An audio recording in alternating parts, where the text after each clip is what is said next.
जी अस्सलाम वालेकुम। तो आज का हमारा लेक्चर जो है क्वाड्रेटिक इक्वेशन के सॉल्यूशन के बारे में है। कल हमने क्वाड्रेटिक इक्वेशन को पढ़ा और साथ में उसकी स्टैंडर्ड फॉर्म और प्योर फॉर्म को देखा। आज हम देखेंगे क्वाड्रेटिक इक्वेशन को सॉल्व कैसे किया जाता है। दो दर्जी मुसावात को हल करने के तरीके देखेंगे। तो दो दर्जी मुसावात या क्वाड्रेटिक इक्वेशन को हल करने के हमारे पास तीन तरीके हैं।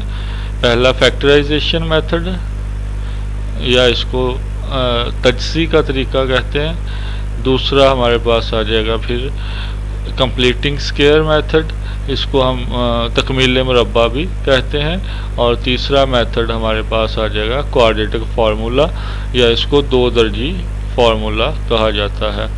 तो आज क्वेश्चन नंबर 2 सॉल्व करेंगे 1.1 का, जो कि फैक्टराइजेशन के मुताल्लिक है। हम यहाँ आज फैक्टराइजेशन को सीखेंगे, कैसे फैक्टराइजेशन की मदद से क्वाड्रेटिक या दो दर्जी मुसावात को हल किया जाता है। तो पहला क्वेश्चन देखते हैं हम पहले। यह x square minus x minus 20 is equal to 0।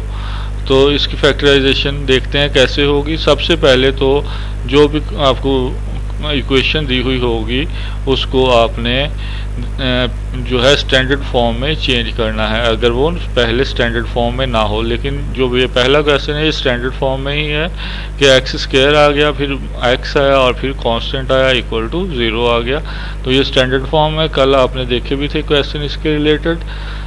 तो अगर स्टैंडर्ड फॉर्म में आपको दी गई हो रकम तो आपने क्या करना है, आपने एक्स स्क्वायर वाले हिस्से को और कांस्टेंट वाले हिस्से को मल्टीप्लाई करना है। तो उसको जब हम मल्टीप्लाई करेंगे, हमारे पास एक्स स्क्वायर का कोफिशिएंट 1 ही था, तो -20 से मल्टीप्लाई हुआ। तो ये देखें यहाँ पे -20 एक्स स्क्वायर आ गया हमारे पास। अब हमने वो जो भी 20 आया है तो इसके पेयर्स बनाने हैं कि दो दो रकमों को ज़रब करें तो 20 आता हो। देखें एक पे तकसीम करें 20 को तो 20 जवाब आएगा। 1 ज़रब 20 यानी कि 20 हो गया, या फिर 2 ज़रब 10 करेंगे तो 20 हो जाएगा। और इसी तरह से 3 पे तो ये तकसीम नहीं होगा, 4 ज़रब 5 करेंगे तो 20 हो जाएगा। ये 4 पेयर हैं हमारे पास जिनको ज़रब करें तो 20 आता है। तो इन 4 में से कोई 3 पेयर्स हैं, इन 3 पेयर में से कोई सा एक ऐसा पेयर आपको मिल जाएगा जिसको आप प्लस या माइनस करें तो आपके पास जो है ये दरमियान वाला कोफिशिएंट आ जाए, जो कि दरमियान एक्स है आपके पास, एक्स का कोफिशिएंट आ जाए। एक्स का कोफिशिएंट यहाँ पे 1 है, शुरू में जो भी रकम लिखी होती है वो कोफिशिएंट कहलाती है। जैसे यहाँ पे -5 है तो ये -5 जो है ये कोफिशिएंट है यहाँ पे एक्स का। तो यहाँ पे कुछ नहीं लिखा हुआ तो 1 कहलाएगा जो कोफिशिएंट होगा। तो इन 3 पेयर्स में से देखें कौन सा पेयर ऐसा है जिसको प्लस या माइनस करें तो 1 आ जाए। इसको अगर ऐड करते हैं तो 21 बनेगा, माइनस करेंगे तो ये 19 आएगा। इसी तरह से अगर ये दूसरे वाला हम पेयर देखते हैं तो 10 और 2 को जमा करेंगे तो 12 आएगा, माइनस करेंगे तो 8 आएगा। अगर ये तीसरा जोड़ा देखें तो 4 और 5 को जमा करें तो ये 9 बनेगा, लेकिन अगर माइनस कर दें तो 5 में से 4 माइनस करेंगे तो 1 आ जाएगा। तो हम ये वाला जो पेयर है ये आखिरी पेयर जिससे वो हमें x का कोफिशिएंट मिल रहा है, इसको इस्तेमाल करेंगे। किस तरह से करेंगे, यहाँ पे आप देखेंगे ज़रब जब आपने किया था तो आपके पास कौन सी अलामत आई थी। आपके पास अलामत आई है यहाँ पे माइनस की। माइनस का ये 20 एक्स स्क्वायर बना था, ये -20 इस माइनस की वजह से तो -20 एक्स स्क्वायर बना था। अगर तो ये माइनस में आंसर हो आपके पास यहाँ पे आया हुआ तो फिर जो है आपका जो पेयर होगा वो भी माइनस वाला ही बनेगा। अगर आगे क्वेश्चन आ जाएगा जिसमें 2 पेयर होंगे तो फिर उसमें देखना पड़ेगा कौन सा इस्तेमाल करें। यहाँ पे तो 1 ही था तो 5 में से 4 को माइनस किया तो हमें ये 1 मिल रहा है। अगर माइनस करने से वो कोफिशिएंट मिले जो आपका रिक्वायर हो तो जो पेयर की बड़ी रकम होती है, देखें ये पेयर था आपके पास 5 और 4 का, तो इसमें बड़ी वैल्यू जो है 5 है।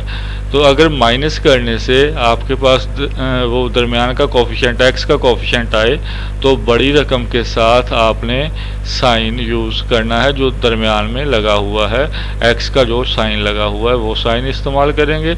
और छोटी रकम जो होगी यहाँ जो कि 4 है उसके साथ इस साइन का, एक्स के कोफिशिएंट के साइन का उलट साइन या उलट अलामत लगाएंगे। अगर यहाँ पे माइनस होगी तो यहाँ पे प्लस लगेगी। अगर कब, जब पेयर को माइनस करने से दरमियान वाली रकम हासिल हो उस वक़्त। अगर जमा करने से दरमियान वाली रकम हासिल हो तो फिर दोनों के साथ दरमियान वाली यानी कि एक्स के कोफिशिएंट वाली ही अलामत आएगी। यहाँ पे आपके पास उलट अलामत छोटे की आएगी, बड़े की दरमियान वाली ही आएगी। और नेक्स्ट वाला -20 जो था वो वैसे का वैसे ही शिफ्ट होगा। उसके बाद जी ये 4 रकमें आपके पास बन जाएंगी। 4 हिस्से होंगे तो पहले 2 में से आपने कॉमन लेना है। देखें ये x² - 5x, इसमें से मुश्तरक देखें क्या आता है, कॉमन क्या आता है। तो ये x है दोनों में कॉमन, तो एक x ये हमने कॉमन यहाँ पे लिख लिया। उसके बाद ये x² में से जब हम x कॉमन लेंगे तो पीछे x² को इस कॉमन वाले x पे डिवाइड करेंगे तो आंसर में भी हमारे पास x बच जाएगा, वो ब्रैकेट के अंदर आ गया। ये वाला साइन यहाँ पे ब्रैकेट में आया। और फिर ये 5x में से जब x कॉमन लिया जाएगा तो, या 5x को कॉमन लिए गए x पे डिवाइड किया जाएगा, तकसीम किया जाएगा तो आपके पास यहाँ पे 5 बच जाएगा। उसके बाद अगली 2 रकमें जो बची थी आपके पास वो देखेंगे, जो भी यहाँ पे अलामत होगी वो अलामत नीचे यहाँ पे शिफ्ट कर दी जाएगी। और इन दोनों में से अब देखेंगे कि क्या कॉमन है। इन दोनों में देखें ये दोनों 4 पे तकसीम होते हैं, तो हमने यहाँ पे 4 कॉमन के तौर पे, मुश्तरक के तौर पे लिया और फिर 4 पे तकसीम किया। 4x को 4 पे तकसीम करेंगे तो x आ जाएगा। और उसके बाद 20 को तकसीम करेंगे 4 पे तो 5 आ जाएगा। और ये वाली जो माइनस दरमियान में थी, क्योंकि बाहर हमने कॉमन में प्लस साइन लिया है, जमा की अलामत ली है, इसलिए ये अलामत जो थी वैसे ही नीचे आ जाएगी, यानी कि माइनस की माइनस ही रहेगी। इतना जब आप फैक्टराइजेशन में इतना काम कर लें तो आपके पास ये जो 2 ब्रैकेट्स बनी हैं x-5 और इधर भी x-5, ये हर क्वेश्चन में हमेशा ये एक जैसा होना चाहिए।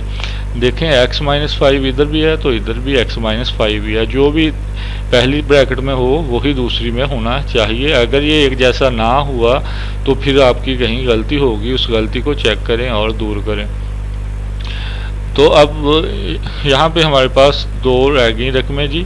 एक हिस्सा ये बन गया और ये प्लस का साइन दोनों को अलग अलग कर रहा है। इन दोनों में देखें कॉमन क्या है, तो हर क्वेश्चन में जो ब्रैकेट वाली एक जैसी रकम आएगी वही कॉमन हुआ करेगी। तो x-5 दोनों तरफ था वही हमारे पास कॉमन आ गया।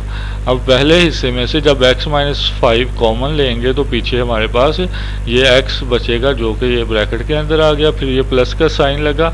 और इस हिस्से में से भी जब x-5 कॉमन लेंगे तो ये 4 जो है बाहर वाला ये इस ब्रैकेट के अंदर आ जाएगा। अब देखें 2 ब्रैकेट्स हैं और ज़रब होके इक्वल टू 0 हो रही हैं। 2 फैक्टर्स ज़रब होके 0 हो रहे हैं, तो कोई भी 2 रकमें अगर ज़रब हो रही हों तो उसी वक्त 0 हो सकती हैं जब दोनों में से एक 0 हो।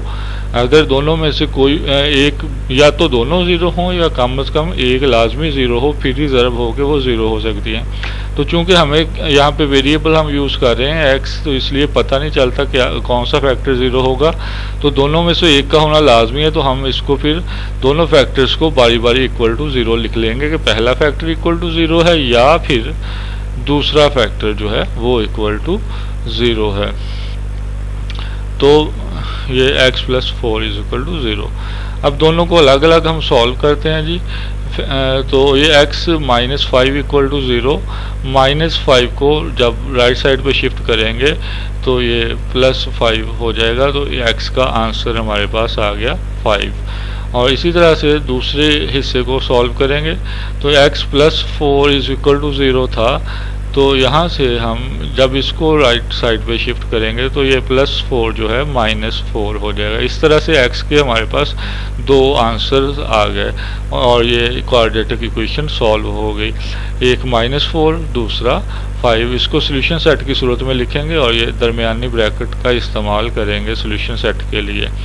आपके जो आंसर निकले हैं -4 और 5 निकले हैं। अगर आप चेक करना चाहें क्वेश्चन को कि सही हुआ है या गलत हुआ है तो कोई दोनों आंसर्स को बारी बारी आप दी हुई इक्वेशन में पुट कर लें। -4 को इस x की जगह पे भी पुट करें और -4 को इस x की जगह पे भी पुट करें और सॉल्व करें, आंसर 0 आना चाहिए। इसी तरह से दूसरे वाले को जो कि 5 था आपका जवाब, उसको भी दोनों x की जगह पे पुट करें और सॉल्व करें, वो भी 0 आना चाहिए। अगर तो ये 0 आते हैं तो आपका आंसर ठीक हो जाएगा। उसके बाद क्वेश्चन नंबर 2 है जी। इसमें देखें तो आपको मैंने पहला क्वेश्चन सॉल्व करते हुए बताया कि सबसे पहले जो इक्वेशन है वो स्टैंडर्ड फॉर्म में होनी चाहिए। तो ये इक्वेशन जो है स्टैंडर्ड फॉर्म में नहीं है। कल हमने फॉर्म पढ़ी थी कि ax स्क्वायर हो प्लस bx हो प्लस c हो। तो यहाँ पे स्क्वायर वाला हिस्सा तो है, लेकिन बाद में नेक्स्ट जो है इक्वल टू और ज़रब की सूरत में, इनटू की सूरत में फैक्टर दिए हुए हैं। तो पहले इनको हम जो है सॉल्व करेंगे। ये y इंटू y स्क्वायर हो जाएगा और फिर इसी तरह से y इंटू -5 करेंगे तो ये -5y हो जाएगा। उसके ये जो है ये 3y स्क्वायर ऐसे नीचे आ गया और ये ये प्लस वाई स्क्वायर को हमने लेफ़्ट पे शिफ्ट किया तो ये माइनस का y स्क्वायर बन जाएगा। उसके इसी तरह से ये माइनस का 5y जो था इसको हमने लेफ़्ट साइड पे शिफ्ट कर दिया तो ये प्लस के साइन के साथ 5y बन गया। अब इसको सॉल्व किया तो ये 3y की 2 माइनस y की 2, 3 में से जब आप 1y की 2 माइनस करेंगे तो आपके पास 3 में से 1 माइनस किया तो 2y की 2 आ गया। इसी तरह ये जमा का 5y वैसे ही नीचे यहाँ पे हमने लिख दिया है और इज इक्वल टू 0 हो गया। अब देखें यहाँ पे जो है कांस्टेंट वैल्यू मौजूद नहीं है। कांस्टेंट वैल्यू यहाँ पे हमारे पास मौजूद नहीं है। तो सिर्फ हम देखेंगे फिर कॉमन अगर कुछ है तो ले लें। तो दोनों में y कॉमन आ रहा है, y कॉमन लिया तो ये 2 आ गया और y की 2 में से एक y कॉमन चली गई है और एक y आपके पास ब्रैकेट के अंदर आ गई। प्लस साइन यहाँ से नीचे शिफ्ट हो गया और 5y में से y कॉमन लिया और दूसरा 5 ब्रैकेट के अंदर आ गया, इक्वल टू 0 हो गया। अब फिर देखें दो फैक्टर्स हैं, एक y है, दूसरा ज़रब होके 2y प्लस 5 से ज़रब हो रहा है और इक्वल टू 0 हो रहे हैं। तो दोनों में से एक 0 होगा तो पहले हम पहले फैक्टर को यानी कि y को इक्वल टू 0 लिख लेंगे या फिर 2y जमा 5 ये जो है ब्रैकेट के अंदर उसको इक्वल टू 0 लिख लेंगे। तो ये जमा का 5 जो है अब राइट पे शिफ्ट किया तो माइनस का 5 हो गया और फिर उसके बाद जो है ये 2 जो है y के साथ ज़रब हो रहा था उसको जब हम 2 को शिफ्ट करेंगे राइट साइड पे तो ये तकसीम हो जाएगा, ज़रब का उलट तकसीम हो जाएगा। तो इस तरह से एक y का आंसर 0 आ गया और y का दूसरा आंसर जो है -5/2 आ गया और ये आपके पास सोल्यूशन सेट इसका भी आ गया। ये दूसरा क्वेश्चन सॉल्व हुआ। उसके बाद ये थर्ड पार्ट है जी इसका फैक्टराइजेशन के रिलेटेड जो थर्ड पार्ट है, इसमें भी अगर गौर करें तो ये भी आपके पास जो है इक्वेशन पहले इसको स्टैंडर्ड फॉर्म में चेंज करना पड़ेगा। एक साइड पे एक्स स्क्वायर वाली रकम है और दूसरी साइड पे कांस्टेंट और एक्स है। तो एक्स स्क्वायर वाली इधर पॉजिटिव है इसलिए ये जो है दूसरी दोनों रकमें भी राइट साइड पे शिफ्ट कर ली तो ये माइनस का 32x दूसरी साइड पे आके प्लस 32x हो जाएगा और +4 जो है वो दूसरी साइड पे जाके -4 हो जाएगा।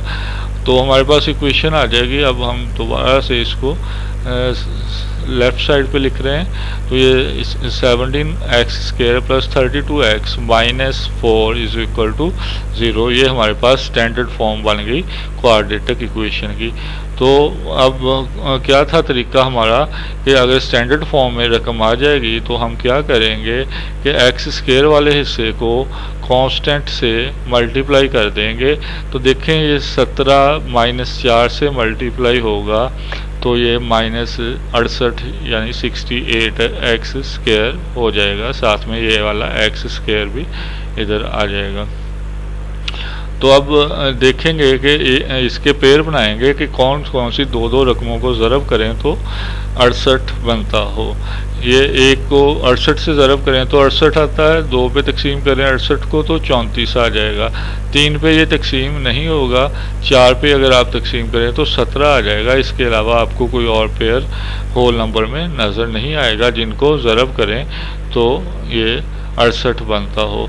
अब देखना हमने ये है कि हमारे पास जो ये यहाँ पे रकम है वो माइनस का 68x² है, तो इससे पता चलेगा कि ये जो पेयर हमने जो भी लेना है इन तीनों में से जो भी हमारे काम का होगा, एक तो ये है कि वो लाजमी बात है माइनस होने के बाद वो हमारे काम आएगा, जमा होके नहीं आएगा, तफरीक होके आएगा। अब कौन सा चाहिए हमें? हमें वो चाहिए जिसको जमा या तफरीक करें तो x का कोफिशिएंट बन जाए, यानी कि 32 बन जाए। x का कोफिशिएंट यहाँ पे 32 है, x का अर्दिसर 32 है। तो देखें ये पहले वाले को जमा किया तो 69 बनेगा, तफरीक करेंगे तो 67 बनेगा, दूसरे वाले को जमा करेंगे तो 36 बनेगा, तीसरे वाले को जमा करेंगे तो 21 बनेगा, माइनस करेंगे तो 13 रह जाएगा। तो दूसरे वाले को अगर देखें तफरीक करें तो ये आपके पास 32 बन जाएगा। 34 में से 2 माइनस करेंगे तो 32 बन जाएगा।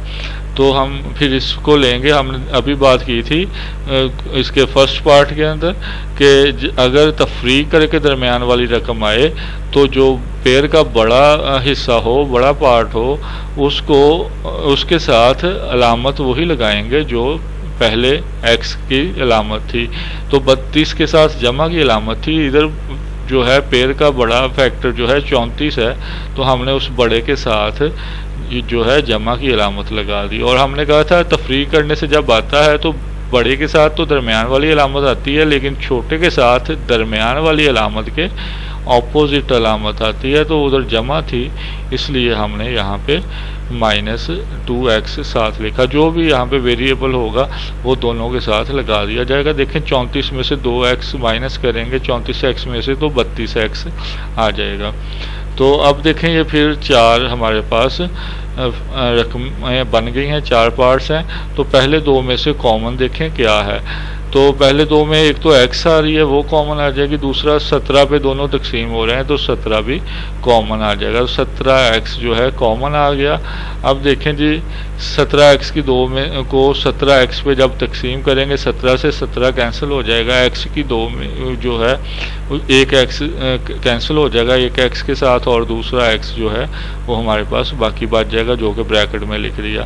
फिर ये प्लस का साइन नीचे शिफ्ट हो गया और 34x को जब 17x पे तकसीम किया तो 17 2 बार 34 हो जाएगा, x से x कैंसिल हो जाएगा, वो दोबारा नहीं लिखा जाएगा। फिर नेक्स्ट जो है 2 हमारे पास रकमें बची हैं, उनमें देखें ये माइनस की अलामत जो थी ऐसे ही यहाँ पे हमने शिफ्ट कर दी। उसके बाद देखें और क्या कॉमन है, तो 2x माइनस 4 दोनों रकमें 2 पे तकसीम होती हैं, तो 2 जो है हमने वो कॉमन ले लिया, यहाँ पे मुश्तरक ले लिया। तो 2 मुश्तरक लेने के बाद ये -2 कॉमन लिया है, तो -2x का -2 पे जब तकसीम करेंगे तो हमारे पास पीछे x बच जाएगा, वो आ गया ब्रैकेट में। फिर इसी तरह से -4 को जब -2 पे तकसीम करेंगे तो माइनस से माइनस कैंसिल हो गया, एक तो प्लस हो जाएगा, ये प्लस आ गया यहाँ पे हमारे पास। और उसके बाद 2 को 2 पे तकसीम किया तो वो 4 को 2 पे तकसीम किया तो 2 आ गया, और ये दूसरा फैक्टर बन गया। अब देखें अब आपके पास ये 2 ब्रैकेट्स आए जिस तरह पिछले क्वेश्चन में बताया था, तो दोनों ब्रैकेट्स एक जैसी होनी ज़रूरी हैं। ये देखें एक जैसी, x+2 दूसरी भी x+2 है, तो यही कॉमन आ गया अब इन दोनों में से x+2। बाकी हमारे पास जो है बचा है जी, जब x+2 कॉमन चला जाएगा तो पीछे हमारे पास बच जाएगा ये 17x। तो ये 17x ब्रैकेट के अंदर आ गया। और इसी तरह से जब दूसरे में से भी x+2 कॉमन चला जाएगा तो पीछे बच जाएगा -2, वो इधर ब्रैकेट के अंदर आ गया। तो अब फिर दो फैक्टर्स मल्टीप्लाई हो गए इक्वल टू 0 हो रहे हैं, तो या तो पहला फैक्टर इक्वल टू 0 होगा या फिर दूसरा फैक्टर इक्वल टू 0 होगा। तो हमने दोनों को लिख लिया, दरमियान में हमने या लिख लिया। तो x जमा 2 = 0, ये जमा का 2 जब दूसरी साइड पे शिफ्ट होगा तो ये यहाँ पे आके -2 हो जाएगा। एक तो आंसर ये आ गया x का। दूसरा ये है 17x - 2 = 0। तो पहले -2 को हम जो है राइट साइड पे शिफ्ट करते हैं, तो -2 दूसरी साइड पे शिफ्ट होके जमा 2 हो जाएगा। उसके बाद ये 17 इधर x के साथ मल्टीप्लाई हो रहा था, तो दूसरी साइड पे जाके ये राइट साइड पे जाके तकसीम हो जाएगा। तो ये 2/17 यानी 2/17 हो जाएगा। तो सोल्यूशन सेट इस क्वेश्चन का हमारे पास आ जाएगा। एक तो ये -2 आया था आंसर, दूसरा हमारे पास आया है 2/17। तो ये सोल्यूशन सेट हमारे पास आ गया इसका।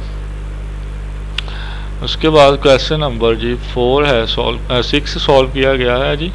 तो ये देखें यहाँ पे भी जो आपके पास वैल्यू दी गई है, ये जो है स्टैंडर्ड फॉर्म नहीं है। तो इसको सबसे पहले स्टैंडर्ड फॉर्म में चेंज करेंगे। स्टैंडर्ड फॉर्म में चेंज करने के लिए देखें राइट पे दो फ्रैक्शंस दी हुई हैं, तो दोनों वो एलसीएम लेंगे। एलसीएम जब लिया जाएगा तो दोनों डिफरेंट जो है इनमें कॉमन नहीं है, दोनों डिफरेंट फैक्टर हैं, तो दोनों ही मल्टीप्लाई हो जाएंगे और ये एलसीएम का हिस्सा बन जाएंगे। लेफ्ट साइड वैसे ही नीचे आ गई है। तो ये x-3 वाला हिस्सा जो होगा, जब ये एलसीएम को तकसीम किया जाएगा, ये एलसीएम था, इसको तकसीम किया जाएगा x-3 के साथ, तो ये x-3 वाला हिस्सा कैंसिल हो जाएगा। बाकी हमारे पास बच जाएगा x-4, वो न्यूमरेटर से जाके इस न्यूमरेटर से जाके मल्टीप्लाई हो जाएगा। इसी तरह से ये -1 आया और जो ये -4 x-4 था, ये तकसीम जब इससे आप करेंगे एलसीएम को, तो x-4 से x-4 कैंसिल हो जाएगा और इस एक के साथ न्यूमरेटर के साथ ये वाला x-3 जो है मल्टीप्लाई हो जाएगा। उसके बाद ये फिर लेफ़्ट साइड वैसे ही आई है नीचे, और जो राइट साइड है उसको हमने सॉल्व किया है। ये एक के साथ ज़रब किया तो x-4 ही रह गया, और ये -1 से ज़रब हो रहा है तो अलामत बदल जाएगी, -x आ जाएगा, माइनस और माइनस प्लस 3 एक बार 3 हो जाएगा। और नीचे वाले फैक्टर्स को मल्टीप्लाई कर दिया तो ये x × x-3 पहले फैक्टर का पहला एलिमेंट जो था हमने मल्टीप्लाई किया दूसरी ब्रैकेट के साथ, फिर -3 यानी कि दूसरा एलिमेंट लिया पहले फैक्टर का, -3 हमने यहाँ पे लिखा और फिर दूसरी ब्रैकेट लिखी। कल भी इस तरह से ज़रब हमने की थी। तो ये इसको जब ज़रब कर ये हो जाएगा x प्लस का और ये माइनस का x कैंसिल हो जाएगा, और उसके बाद ये माइनस का x कैंसिल हो जाएगा, और -4 + 3 जो है ये सॉल्व हो के -1 यहाँ पे हमारे पास आ जाएगा। उसके बाद ये डिनोमिनेटर पे काम करेंगे तो ये x और x मल्टीप्लाई होके x² हो जाएंगे, x -4 से मल्टीप्लाई होके -4x हो जाएगा, -3 और x मल्टीप्लाई होके -3x हो जाएंगे, माइनस और ये माइनस प्लस हो जाएगी और 3 4 बार 12 हो जाएगा। फिर ये लेफ़्ट साइड ऐसे ही आई है और राइट भी न्यूमरेटर तो वैसे ही आ गया, x² डिनोमिनेटर का ऐसे ही आ गया। ये मखरज के अंदर जो -4 और -3x दोनों के साथ x था, तो इनको हमने सॉल्व किया तो ये आ गया -7x, और जमा 12 वैसे नीचे शिफ्ट हो गया है। उसके बाद जी तो ये इसको क्रॉस मल्टीप्लाई किया हमने ताकि फ्रैक्शन ख़त्म हो जाए, तो 2 के साथ इधर से डिनोमिनेटर या मखरज जो है जाके मल्टीप्लाई हो जाएगा। यहाँ पे देखें हम लेफ्ट राइट वाला डिनोमिनेटर लेफ़्ट पे ले गए और ये मल्टीप्लाई हो गया, और इसी तरह से लेफ़्ट वाला डिनोमिनेटर जो है राइट साइड पे ले जाएंगे तो वो भी उधर जाके मल्टीप्लाई हो जाएगा। तो मल्टीप्लाई फिर करते हैं, 2 और x की 2 को ज़रब की तो 2x की 2 हो गया, और 2 7 बार 14x और 2 12 बार 24 हो गया। -1 को x से मल्टीप्लाई किया -x हो गया, और माइनस माइनस प्लस हो गई, 9 एक बार 9 हो जाएगा। तो हमारे पास आ गया जी 2x की 2, ये देखें जी 2x की 2 माइनस के 14x यहाँ से आ गए, ये माइनस के 14x, और ये वाला भी x वाला हिस्सा लेफ़्ट पे जब लेके जाएंगे तो ये माइनस का x था, इधर आगे प्लस का x हो जाएगा। ये -14x और ये दूसरी साइड पे जाके प्लस x हो गया। उसके बाद ये जमा के 24 है हमारे पास, और ये दूसरी साइड पे जमा के 9 थे, लेकिन जब इसको जमा 9 को लेफ़्ट पे शिफ्ट करेंगे तो ये -9 हो जाएगा, यहाँ पे आ गया। और अब ये दोनों x वाली रकमें जो हैं इनको सॉल्व करते हैं, तो -14x जमा x, तो ये -13x इसका जवाब आ जाएगा। और इसी तरह से ये 24 जमा के हैं, माइनस के 9 हैं, तो हल किया तो जमा के 15 आ गए। अब देखें ये इक्वेशन जो है इस इतने काम के बाद ये स्टैंडर्ड फॉर्म में आई है अभी। अब इसकी फैक्टराइजेशन स्टार्ट होगी। पहले हमने इसके लिए सिर्फ इसको स्टैंडर्ड फॉर्म में लाने के लिए अब तक काम किया है। अब इसको सॉल्व करते हैं इक्वेशन को बाय फैक्टराइजेशन। तो फैक्टराइजेशन का तरीका क्या था कि एक्स स्क्वायर वाले हिस्से को कांस्टेंट से मल्टीप्लाई करेंगे। तो ये जब मल्टीप्लाई किया तो 15 को 2 से ज़रब किया तो 15 2 बार 30 एक्स की 2 आ गया हमारे पास। अब क्या करना था कि इस 30 को के पेयर्स बनाने थे जिनको ज़रब करें तो 30 बनता हो। 1 ज़रब 30 30 हो गया। 2 पे 30 को जब तकसीम करेंगे तो 15 आंसर आ जाएगा। 3 पे करेंगे तो 10 आ जाएगा। 4 पे 30 तकसीम नहीं होगा। 5 पे करेंगे तो 6 जवाब आ जाएगा हमारे पास।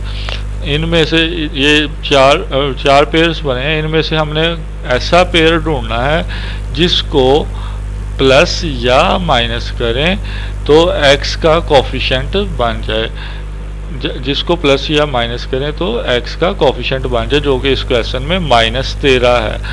तो ये कोफिशिएंट आप देखें यहाँ पे हमारे पास जो दूसरा पेयर है इसको जब हम माइनस करते हैं, 15 में से 2 को माइनस करते हैं तो भी 13 आ जाएगा। और जब हम 10 को 3 में जमा करते हैं तब भी 13 आ जाएगा। तो अब यहाँ पे प्रॉब्लम ये है कि दोनों में से एक ही सही होगा। क्वेश्चन में अगर लगाएंगे तो एक से क्वेश्चन ठीक होगा, दूसरे से गलत हो जाएगा। तो कौन सा पेयर हम यहाँ पे इस्तेमाल करेंगे, देखते हैं जी। इसके पीछे क्या है देखें। जब ये वाला पेयर इस्तेमाल करेंगे 2 और 15 वाला, तो बात हुई थी कि तफरीक होके ये बन रहा है 13। तो अगर तफरीक होके दरमियान वाली रकम आती हो तो पेयर के बड़े जो पोर्शन है, बड़ा जो फैक्टर है, उसके साथ दरमियान वाली अलामत आती है। तो दरमियान में या एक्स वाली अलामत आती है, वो 13 है, वो माइनस की है। तो ये 15 के साथ दरमियान वाली अलामत लग जाएगी जो कि माइनस है, और जो है हमारे पास और छोटी वैल्यू होती है उसके साथ ऑपोजिट लगेगी। तो ये प्लस की 2 आ गई। इनको सॉल्व किया -13 तो बन जाएगा, लेकिन जब हम इनको ज़रब करेंगे -15 ज़रब जमा के 2 ज़रब करने से ये आंसर बनेगा -30, जबकि हमारे पास था +30। तो ये फिर गलत हो रहा है। एक चीज़ तो पूरी कर रहा है, दूसरी नहीं करता। अगर ये इनको पॉजिटिव 30 रखें तो ये फिर हमारे पास 13 नहीं आता। अगर हम 13 इनको सॉल्व करके लेके आने की कोशिश करते हैं तो ये फिर माइनस का 30 बनता है, प्लस का नहीं रहता। तो इसलिए ये 15 और 2 वाला पेयर काम नहीं आएगा, उससे क्वेश्चन गलत हो जाएगा। तो फिर देखते हैं दूसरे पेयर को, 10 और 3 वाले को, कि क्या ये हमारे काम का है या नहीं। तो देखें, इनको जमा करते हैं तो ये दरमियान वाला जो है एक्स का जो कोफिशिएंट है वो हमें मिलता है, तो 13। दोनों जब भी जमा करके दरमियान वाला कोफिशिएंट मिले तो क्या करेंगे कि पेयर के दोनों ही पोर्शंस के साथ, दोनों फैक्टर्स के साथ दरमियान वाली ही अलामत लगाएंगे। देखिए माइनस ही 10 के साथ आएगा और साथ में जो भी वेरिएबल था वो आ गया, और 3 के साथ भी वही आएगी अलामत जो पहले x के साथ थी। तो ये दोनों के साथ x भी लगा दिया। तो देखिए -10x -3x मिलके माइनस के 13x हो जाएंगे। अब ये फैक्टराइजेशन स्टार्ट हो गई है हमारी। कॉमन लेंगे इनमें से, पहले दो में से कॉमन लिया तो ये दोनों रकमें 2 पे तकसीम हो रही हैं, 2 कॉमन आ गया, साथ में दोनों में x भी है वो कॉमन आ गया। तो जब हम 2x की 2 को 2x पे डिवाइड करेंगे, 2 से 2 कैंसिल हो जाएगा, x की 2 में से एक x कैंसिल हो जाएगा, एक आंसर में बचेगा, वो हमने ये ब्रैकेट के अंदर लिख दिया है। उसके बाद ये माइनस का साइन नीचे आ गया, और इसी तरह से जब हम ये 10x को 2x पे तकसीम करेंगे तो x से x कैंसिल हो जाएगा, 2 5 बार 10 हो जाएगा जी। इसके बाद आ गया जी हमारे पास ये दूसरा हिस्सा। इसमें देखें ये अलामत माइनस की वैसे नीचे ले जाएंगे, बाकी देखेंगे किस पे ये तकसीम कॉमन क्या है दोनों के अंदर। 3x है और 15 है, तो ये दोनों 3 पे तकसीम होती हैं, तो हमने 3 जो है वो कॉमन ले लिया। 3 कॉमन लेने से ये 3x का जो है 3 कैंसिल हो जाएगा और x आ जाएगा हमारे पास। इसी तरह से 15 को जब हम कॉमन लिए गए 3 पे तकसीम करेंगे, मुश्तरक लिए गए 3 पे तकसीम करेंगे, तो ये 5 आ जाएगा। लेकिन ये ऊपर देखें अलामत जो थी जमा की थी, नीचे हमने माइनस लगाई है। ये क्यों माइनस आ गई है? ये इसलिए आई है कि हमने जो कॉमन लिया है ये वो माइनस का था। माइनस कॉमन लेने से अंदर की साइन चेंज हो गई। तो देखें अब हमारे पास जो ब्रैकेट्स आई हैं उनमें x - 5 पहली में भी है और दूसरी में भी x - 5 ही है, तो यही x - 5 कॉमन आ जाएगा। बाकी इधर से 2x बच गया ब्रैकेट के अंदर, हमने यहाँ पे लिख लिया, और इधर -3 बचा वो यहाँ पे आ गया। अब दो फैक्टर्स फिर मल्टीप्लाई होके 0 हो रहे हैं, तो हम लिखेंगे कि पहला फैक्टर इक्वल टू 0 और सेकंड फैक्टर इक्वल टू 0। ये आ गया यहाँ पे। अब दोनों को x के लिए सॉल्व करते हैं, तो ये तो x जो था -5 जो था राइट साइड पे शिफ्ट किया, +5 हो गया। जबकि इधर आएंगे तो -3 को राइट साइड पे शिफ्ट किया तो ये +3 हो गया, और ये जो 2 था मल्टीप्लाई हो रहा था x के साथ, इसको जब हम शिफ्ट करेंगे इस 2 को राइट साइड पे तो ये डिवाइड हो जाएगा। इस तरह से हमारे पास सॉल्यूशन सेट के अंदर फिर 2 रूट्स आ गए, 2 आंसर आ गए, एक ये 3/2 वाला और दूसरा ये वाला 5 वाला, तो ये दोनों आंसर आ गया। ये जी हमारी फैक्टराइजेशन थी। इसके टोटल 6 पार्ट्स से मैंने 4 सॉल्व कर दिए आपको। ये 2 छोड़े आपकी असाइनमेंट के तौर पे, आप इनको ट्राई कीजिएगा। अगर कोई मसला है तो ये कॉन्टैक्ट नंबर है, इस पर आप रब्ता करके पूछ सकते हैं। बाकी कल हम इंशाल्लाह पढ़ेंगे इसका नेक्स्ट टॉपिक जो है दूसरा तरीका क्वाड्रेटिक इक्वेशन को सॉल्व करने का, जो कि ये कंप्लीटिंग स्क्वायर मेथड है, वो कल हम पढ़ेंगे। ये अल्लाह हाफिज़।